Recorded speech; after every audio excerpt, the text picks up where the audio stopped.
Over here, behind the Civic Center sign. But don't look, I gotta keep out of sight. Just walk casually over to the sign and act like you're reading the plaque.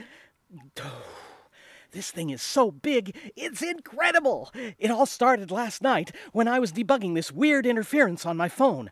I installed the Tesla Hilbert decoder just to get a better look, and wham! All of a sudden I started hearing voices from the future. I know it's unbelievable. Wait! Here it comes again! And although we'll be returning to the hover bus promptly on the centiminute, there will be plenty of time for you to shop at the museum behind you. So, are we all here? Good. Let's begin. Thank you for joining me today on this tour of historic Hillsboro. We are surrounded by 2 centuries of history, preserved here for your education and enjoyment. We begin at the Civic Center, at the plaque dedicated to Mayor Tom Hughes in 2009, a little over 100 years ago. The Civic Center stands today pretty much unchanged over the years. As you turn to your left, you can see the original glass facade, which literally and figuratively reflects the environment the center was built to sustain. Turning further left, you see the fountain, a common feature of civic centers before the great drought began in 2036, and the basalt blocks echoing the majestic Columbia River Gorge. Now, if you'll turn back toward the Civic Center sign, we'll begin walking west on Main Street over to the post office. As we walk, you can see the first green Starbucks. There's an interesting story there about Mayor Tom Hughes' passion for sustainability. That was my great-grandfather who did that, over by Hague Lake. Hillsboro's main post office has been rebuilt and refurbished many times over its 2-century life, but just for us, it's been restored to the glory of 1961. Inside, after our tour, you can buy a souvenir postcard and have it stamped and canceled by the postmaster. You can pretend that a postal employee will hand-carry that card to your friend living across town or across the country, just like they did in 1961. From here, we continue west along Main Street to the Max station. There used to be a wonderful little hot dog shop in that station. I remember it as if it was yesterday. Load up that hot dog with anything you liked. They had it all. Mustard, ketchup, onions. Oh, well, here we are. This Max station recreates Hillsboro's light rail terminus at the turn of the millennium, with the roof adorned by a fanciful flying fish in stainless steel. Down at the street level, you can see and touch the magnificent bronze handrail, decorated with images of wheat, grapes, and other agricultural products of the time. Just inside the station, we see a real treat, a working 20th century pay telephone. Before the CerebroNet, and even before cell phones, people used shared public phones like this to communicate. After the tour, you can use this phone to talk with your friends at the other Max station. From here, we move south down the rail line to the corner. Be sure to come back and ride the light rail later today. It's a wonderful experience, watching the landscape fly by as you can see that diagonally across this intersection is the county sheriff's office and jail, with its quiet little sculpture garden. In the 2040s, this jail housed such desperate criminals as Drillbit Davis and his robotic sidekick, D. Laminator. If you visit the jail after the tour, you just might find yourself in the midst of Drillbit and D's daring jailbreak, which began their 2-year crime spree. During those hellish years, no battery exchange was safe. They even knocked over the National Battery Repository in Santa Clara. But their reign was short. One sunny day in June 2048, the NBR set up a roadside solar station that Dee couldn't resist. 15 minutes after strolling up to the station, Drillbit Davis lay dying, and Dee Laminator was reduced to a pile of harmless solenoids. Leaving the violence of the jail behind, we cross the light rail tracks and walk east along Washington Street into the middle of the next block. Oh, what's that? Oh, I think the parts were distributed among the battery exchanges and solar stations that... And as the NBR official leveled the solar collector at Dee, he said, "I may be a weak human, but even my son can stop you." Get it? His son? Oh, never mind. Looking across the street, you can see a lovely example of a late 20th century food vendor. Before the Glycemic Recovery Act of 2020, places like this all over town would serve fast food and sugar water to busy urbanites. While the fast food you buy there today lacks some of the now illegal ingredients, you can still order a taco or a hamburger and pretend that you're a busy executive of the 20th century, rushing from place to place. You may also notice the streetlights and crosswalk buttons at this intersection. Years before the Cerebronet, you couldn't just walk across the street like we do today. You'd have to first press a button and wait. That button would signal the intersection controller, which would flash a light to notify the drivers. Then the drivers would have to press a sort of button with their feet to stop the cars. Yes, life was cheap in those complex and freewheeling days. Let's continue east on Washington Street. What? Oh, yes. My grandfather lost a leg in a traffic accident. He was carrying this mannequin's leg, a dummy leg, across the intersection. Oh my, you should have thought of that before we started the tour. Well, the nearest public charging station is about 3 blocks away at the Organicrete Museum. Everyone, please take plenty of time to collect sensomems here. This is the site of the famous Hillsboro Artists Regional Theater. This little building, now a humble genetic alteration salon, housed the theater in the decades before the Ire Cops Performing Arts Center came to dominate the modern Hillsboro skyline. In the 2020s, you could pay 15 geocreds and hear Ermtraud Paisley and C.D. Palea in the premiere of that gripping drama, No Exit, Alarm Will Sound. Or on Saturday afternoons, see that hilarious team of musical household appliances, the Cambassadors. Today, only this small spiral yellow brick road design in the Organicrete gives mute testimony to those glorious days. We'll continue east along the light rail line into the next block. My favorite Cambassador was the Toaster. He always got the straight lines and would bring the house down with his signature line. Now we arrive at one of the highlights of our tour, an address known to every schoolchild. 243 Southeast Washington Street, Hillsboro, Oregon. Yes, this is the birthplace of the international entrepreneur and inventor of, well, really our entire modern way of life, Julius Irec. Born in the first year of the Great Drought, a child of lunar immigrants, Julius spent his early years struggling to feed both himself and his chronically ill parents who, though nearly immobilized by Earth's higher gravity, sacrificed everything to give Julius a chance at a better life. But that better life had to wait. Just as Julius was graduating from prestigious Boyle and Smith University, and a position as researcher in a multi-planet corporation seemed assured, his parents suddenly died. The grief-stricken inventor-to-be found himself saddled with decades of off-world debt, and his parents' home turned into a nanobot reclamation site. Later in this tour, we'll see how the impoverished Irec would become the inventor we know today. Let's continue east down Washington Street, crossing 3rd Avenue to the light rail station. Has anyone seen the blue Roomba unit that started our tour? Where did that little rug cleaner go to?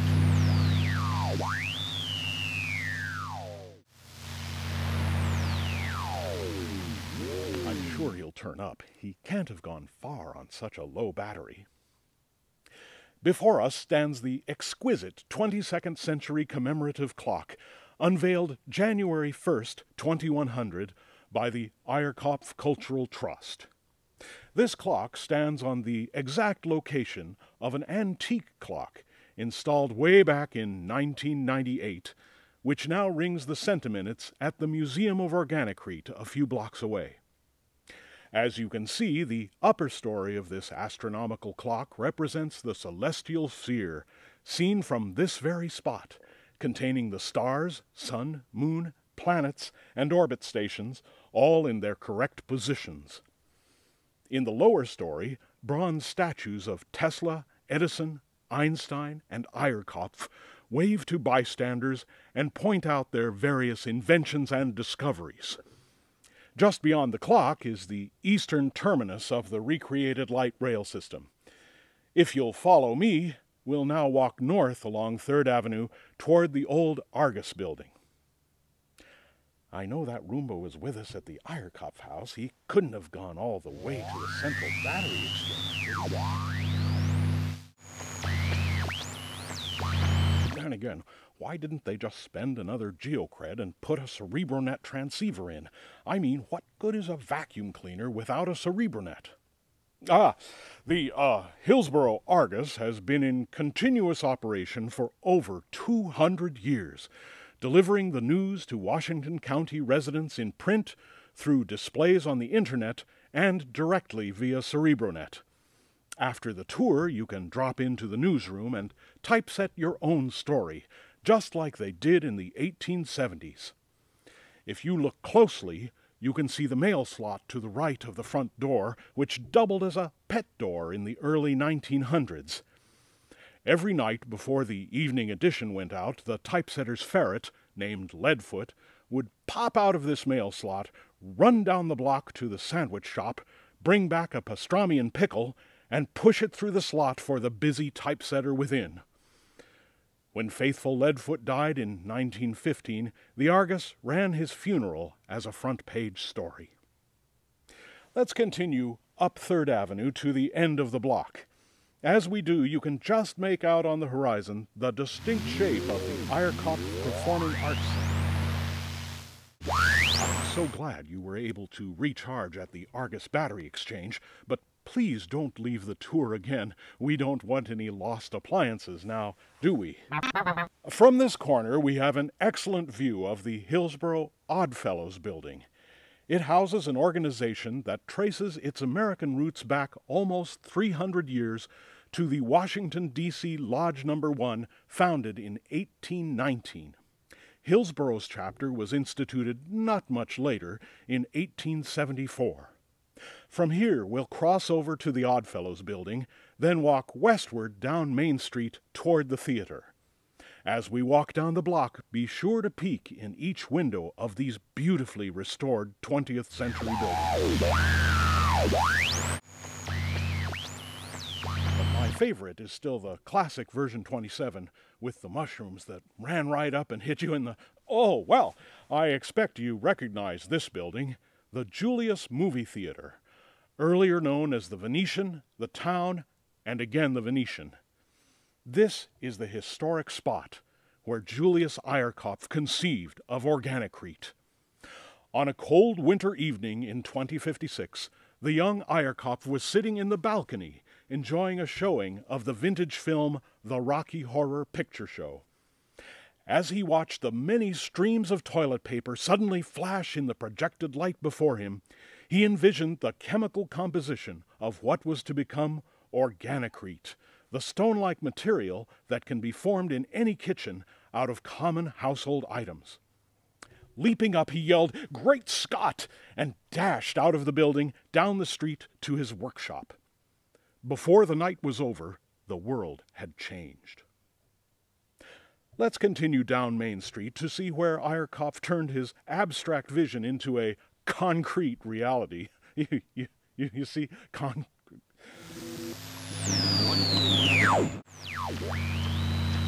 last, we arrive at the Ire Cops Workshop at number 207 Southeast Main, now restored as a museum and gift shop. In the display windows on either side of the entrance, you see animated dioramas of home and school construction on the left and office building recycling and resurrection on the right.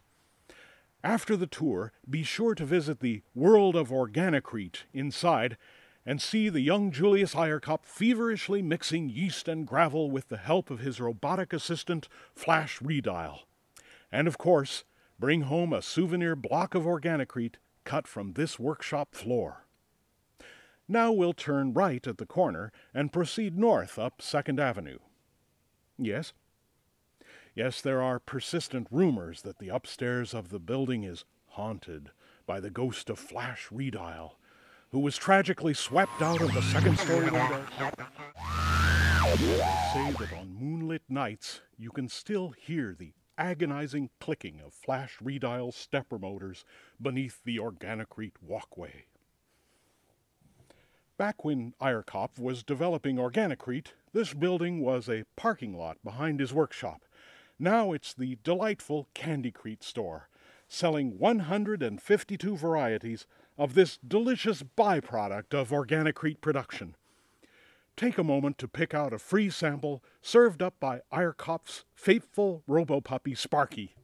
Yes, Sparky may be over 75 years old, but he can still tell humorous anecdotes about his former master's early days.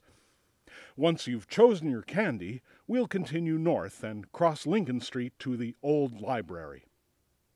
What? My favorite flavor? Oh, I'd have to say it's gravel pit pistachio. Since I do this tour 3 times a week, Candycrete is wonderful stuff, but you do have to watch out for the bits of gravel. We're now standing at the corner of the restored 1914 Old Library. For those too young to have seen a library building, this structure warehoused several thousand books for county residents to borrow and read. This was in the old days, before even the internet, when books were printed on paper, and to read a book, you had to find someone who owned a printed and bound copy. It's been said that the cornerstone of this library contains a Bible, a newspaper, and a list of townspeople's predictions about the coming 200 years.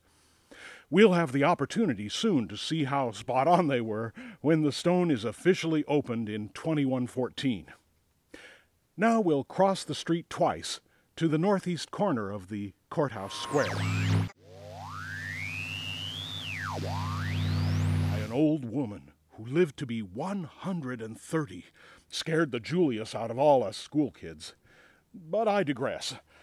From this corner of the old courthouse square, you can see through the trees the facade of the 1927 courthouse. Next, we'll walk the diagonal path directly to that courthouse facade. This is my favorite view as we approach the courthouse decorated with the rhododendron, azalea, and hydrangea. County court cases were first heard on this site in 1850 in a small log courthouse. Over the years, the building evolved, with the wooden courthouse being replaced by brick in 1873, by concrete in 1927, and finally by Organicrete in 2075. The reproduction 1927 facade of today is filled with symbolism, with its 4 Ionic columns representing the 4 points of law, 3 bronze lanterns illuminating the past, present, and future, and 18 lions representing the 18 original jurors of pioneer Washington County. You may not know that in those early days, juries had to essentially make up a story of what happened.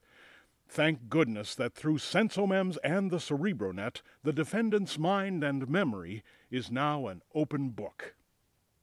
We'll pass by the courthouse facade and follow the path slightly left to the southeast corner of the square, across from the museum and gift shop. There are 2 items of historical interest here that I'd like to point out. First, the Kwanzan flowering cherry tree planted in 1987 to commemorate the bicentennial of the United States Constitution, and second, the pioneer Stone of Justice, used up until 1850 to determine guilt and innocence in Washington County. The stone is carved on one side with the name Randall, an early French-Canadian trapper, and the person who abolished the old pioneer form of trial by combat that this stone embodies.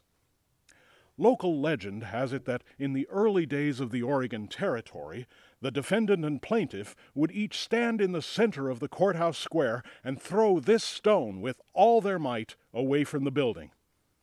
The person who threw the stone the farthest would be counted the winner in the case. Trapper Randall, a remarkably strong and determined man, was able to abolish the practice by flinging the stone all the way to this corner of the square where it still rests today.